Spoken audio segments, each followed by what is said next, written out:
দর্শক, ভাঙড়ের রাজ্জাক খানের যে মৃত্যু নিয়ে যে প্রতিবাদ সভা শওকত মোল্লা সাহেবের আজকের বিকেল 4টে থেকে আর কি ভাঙড় কলেজ ময়দান থেকে যেটা ছিলেন আর কি, সেই ভিডিওটা দেখাচ্ছি, বাকি বিস্তারিত আমরা আলোচনা করছি।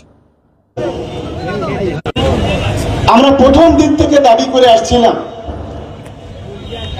যে আইএসএফ আশ্রিত সমাজ বিরোধীরা এই ঘটনার সঙ্গে যুক্ত। আমরা দেখছিলাম প্রথম দিন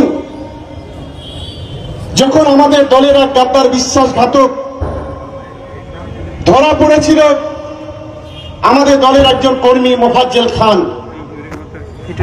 তাকে ধরার পর এই ভাঙড়ের যারা বিরোধী রাজনৈতিক দল, একটা অংশের গদি মিডিয়া, তারা এমন ভাবখানা দেখাচ্ছিল যে এর পিছনে শুধুমাত্র তৃণমূল কংগ্রেস জড়িত। কিন্তু সময়ের সঙ্গে সঙ্গে যত দিন গেছে তত আইএসএফ এর যোগ, আইএসএফ আশ্রিত সমাজ বিরোধীদের যোগটা পরিষ্কার হয়ে গেছে। আমি একজন পর একজনের নাম ধরে বলি। রাজু বলে একজন যে ধরা পড়েছে, যে সাব শুটার, যার বাড়ি হচ্ছে চকমারিচায়, সে একজন আইএসএফ এর কর্মী। আজহার বলে যে পঞ্চায়েত আইএসএফ এর থেকে নির্বাচিত পঞ্চায়েতের সদস্য 2024 সালে নির্বাচনের পর আমাদের দলে এসেছিল, 2023-এ নির্বাচিত হয়েছিল, 2024-এ নির্বাচনের পর আমাদের দল এসেছিল। এই আজহার হচ্ছে মেন প্ল্যানিং করেছিল মোফাজ্জলের সঙ্গে, এখনো পর্যন্ত যা খবর। আজকে সেও আইএসএফ থেকে নির্বাচিত। গতকালকে রফিকুল খান, যার বাড়ি হচ্ছে পানাপুকুরে, গতকাল সে অ্যারেস্ট হয়েছে তার হাসনাবাদ থেকে। দর্শক, আরও বক্তব্য সব রেখেছেন শওকত মোল্লা সাহেব।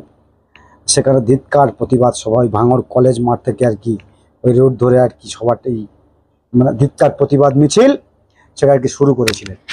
আমরা বলছি, ধিক্কারটা কাদের বিরুদ্ধে দিল? ধিক্কারটা কাদের জানালো? এই পুলিশকে?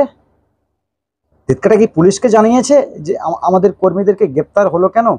ভাঙড় থেকে দর্শক যে ছবি উঠে আসছে, শওকত সাহেব বিভিন্ন কথা বলেছে, কিন্তু একটা কথা গুরুত্বপূর্ণ, যে কথাটা আমরা নিয়ে আলোচনা করতে পারি। ভাঙড়ে যেই থেকে মানে মার্ডারটা হয়েছে আর কি, খুন হয়েছে, ওই সেই থেকে কিন্তু ভাঙড়ের অনেক নেতা এখন শওকত মোল্লা থেকে সাইড হওয়ার চেষ্টা করছে, মানে সাইড হচ্ছে। অনেকে ভাঙড়ের নেতাকে দেখেছিলাম শওকত মোল্লার সাথে থাকতে, কিন্তু আজকের এই ধিক্কার মিছিলে কিন্তু তাকে দেখা যায়নি। দর্শক, যেটা ভাবছিলাম, এখনো পর্যন্ত কিন্তু নওশাদ সিদ্দিকীর দোষারোপ করেই যাচ্ছে ক্যানিং পূর্বের বিধায়ক শওকত মোল্লা। আমি বলছি, নওশাদ সিদ্দিকী সাহেব এখনো চুপ করে থাকবেন? চুপ করে আছে কেন? তাদের দলের ব্যাপারে এলিগেশন লাগানো হচ্ছে বারবার, তাকে ব্যক্তি আক্রমণ করা হচ্ছে যে নওশাদ সিদ্দিকী ফুটপুরা থেকে কল কাটি নাড়ছে, নওশাদ সিদ্দিকীর দলের লোক এগুলো করিয়েছে, আর নওশাদ সাহেব চুপ করে রয়েছে। তাহলে কি এরা বলতে পারি কোনটা নওশাদ সিদ্দিকী সাহেবের দলের কর্মীরা করেছে? বলতেই পারি।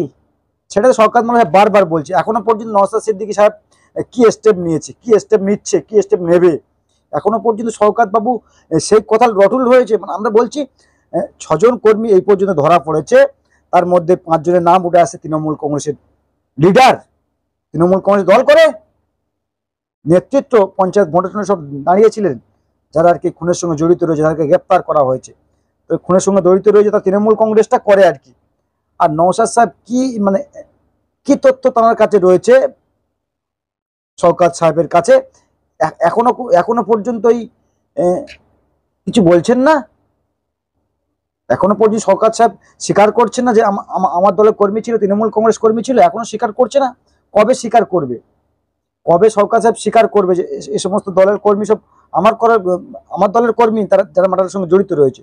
অবশ্য সেটা তো বলবেন। আমরা বলছি যে গতকাল যে বক্তব্য রেখেছিলেন শওকত বাবুর পাশ থেকে আর কি, ভাঙড়ে কি কর্মদত্তর দায়িত্ব রয়েছেন, তো এই বেশি বেশি করে লোক নিয়ে আসলে গিফট টিফট পাবে। তো আমি দেখছিলাম বিশাল ভিড়, বিশাল যা দেখছিলাম, তো হাফ লোক যারা এসছে আর কি, শওকত মোল্লা যেভাবে ডাকটা দিয়েছিলেন আমরা দেখছিলাম শওকত মোল্লার মুখটা না ছোট হয়ে গিয়েছে। শওকত বাবু ভেবেছিলেন যে আমার ডাকে বিশাল সংখ্যা মানুষ একটা জড়ো হবে আর কি, কলেজ মাঠ থেকে আমরা ধিক্কার প্রতিবাদ সভা করবে আর কি। কিন্তু সেক্ষেত্রে এই গর্জন টর্জন দিয়েছিলেন, দেখছিলাম গুটি কয়েক লোক, খুব বেশি লোক সেখানে ছিল না। যেভাবে একটা এমএলএ গর্জন দিয়েছে, চাপ দিয়েছে, লোক সব আনতে হবে বুথ থেকে, 1-150 করে লোক বার করতে হবে, ছবি টবি তুলতে হবে, যেভাবে গর্জন দিয়েছিল আমরা ভাবলাম এবার তৃণমূল কংগ্রেসের পাশে অনেক হয়তো লোক আসবে। দেখছিলাম কয়েকটি পতাকা নিয়ে ধিক্কার প্রতিবাদ মিছিল, আর ওই মিটিং থেকে কয়েকটি বক্তব্য শওকত সাহেব দিয়েছেন। এখনো পর্যন্ত মানে বলছেন যে নওশাদ সিদ্দিকীর দল জড়িত রয়েছে, নওশাদ সিদ্দিকী সাহেব ফুরফুরা থেকে কলকাঠি নাড়ছে, তিনি ভাঙড়ের মানুষকে উত্তক্ত করছে নওশাদ সাহেব। তো এ সমস্ত কথা সব বলেছেন ওই শওকত মোল্লা সাহেব। আমরা বলছি যে আর কত তথ্য লাগবে, আর কত তথ্য দিলে ধরা পড়লে এই খুনের পিছনে, আমরা বারবার বলেছি কিন্তু এই খুনের পিছনে হয়তো কোনো বড় মাথা রয়েছে। আমরা বারবার বলেছি এই খুনের পিছনে হয়তো ওই ডানে বামে সামনে পিছনে কেউ না কেউ জড়িত রয়েছে। কারণ এই যে খুনটা হয়েছে, প্রথমে একজনকে গ্রেপ্তার করা হয়েছিল, তারপরে পরে দেখছি দর্শক যত মানে ইনভেস্টিগেশন এগিয়ে যাচ্ছে, কলকাতা পুলিশ কাজ করতে সুবিধা হচ্ছে, কাজ করছে নিরপেক্ষভাবে। এই পর্যন্ত নিরপেক্ষভাবে কলকাতা পুলিশ কিন্তু তার যে কাজ আইনিভাবে কাজ চালিয়ে যাচ্ছে, এটা কিন্তু মানতেই হবে, কলকাতা পুলিশকে বাহবা আমাদের দিতেই হবে। এই পর্যন্ত যা কাজ করেছে আর কি, বাকি কি করবে না করবে সেটা তো পরের দিক রয়েছে, কিন্তু এই পর্যন্ত যা কলকাতা পুলিশ কাজ করেছে বা করছে, নিরপেক্ষতা বজায় রেখে কলকাতা পুলিশ কাজ করছে। তো আগামী দিনে কলকাতা পুলিশ কোনভাবে কাজ করে সেই পরিপ্রেক্ষিতে আমরা কিন্তু কথা বলবো, কিন্তু এখন পর্যন্ত এই কাজ করেছে নিরপেক্ষভাবে আর কি। সব একের পর এক গ্রেপ্তার করছে, এই পর্যন্ত 6-7জনকে গ্রেপ্তার, যে আপডেট আমাদের কাছে রয়েছে, ওই 6জনকে গ্রেপ্তার করা হয়েছে, তার মধ্যে 5জন নাকি তৃণমূল কংগ্রেস দলটা করে। তাহলে ভাবুন, আর এখনো পর্যন্ত শওকত সাহেব তিনি এখনো পর্যন্ত বলছে আজকের এই ধিক্কার প্রতিবাদ সভা। আমরা বলছি কার বিরুদ্ধে ধিক্কার দেবে সেটা জানছি, ওই নওশাদ সিদ্দিকীর বিরুদ্ধে ধিক্কার জানালে, তার দলের বিরুদ্ধে। এটা দেখছিলাম শওকত বাবু তাহলে এই যে কলকাতা পুলিশ বা তার দলের যে পুলিশ আর কি, তাও যদি তার দল সরকার চালা, তার দলেরই পুলিশ, তো তাহলে কি ভুলভাল মানুষকে গ্রেপ্তার করেছে? কলকাতা পুলিশের মতো একটি মানে সেন্সিটিভ পুলিশ তাহলে কি ভুলভাল গ্রেপ্তার করেছে? ওই নওশাদ সিদ্দিকীর দলের কয়েকজনকে গ্রেপ্তার করলে মনে ভালো হতো শওকত মোল্লা। এখনো পর্যন্ত শওকত মোল্লা সাহেব বলছে যে যে যে নওশাদ সিদ্দিকীর দল জড়িত রয়েছে, আইএসএফ মানে চক্রান্ত করে কাজটা করেছে। মানে কিভাবে বলছে, কনফিডেন্সের সঙ্গে বলছে যে আইএসএফ এর মদত রয়েছে, আইএসএফ মার্ডার করেছে, আইএসএফ নেতা জড়িত রয়েছে। তাহলে আইএসএফ নেতা এখনো পর্যন্ত গ্রেপ্তার হচ্ছে না কেন? আইএসএফ নেতা এখনো পর্যন্ত, আমাদের প্রশ্ন উঠছে যে এখনো পর্যন্ত আইএসএফ নেতা গ্রেপ্তার হচ্ছে না কেন? অবিলম্বে গ্রেপ্তার করতে হবে, যারা দোষী তাদেরকে শাস্তি দিতে হবে। দর্শক কমেন্ট বক্সে কমেন্ট করবেন আর চোখ রাখবেন আমাদের চ্যানেল।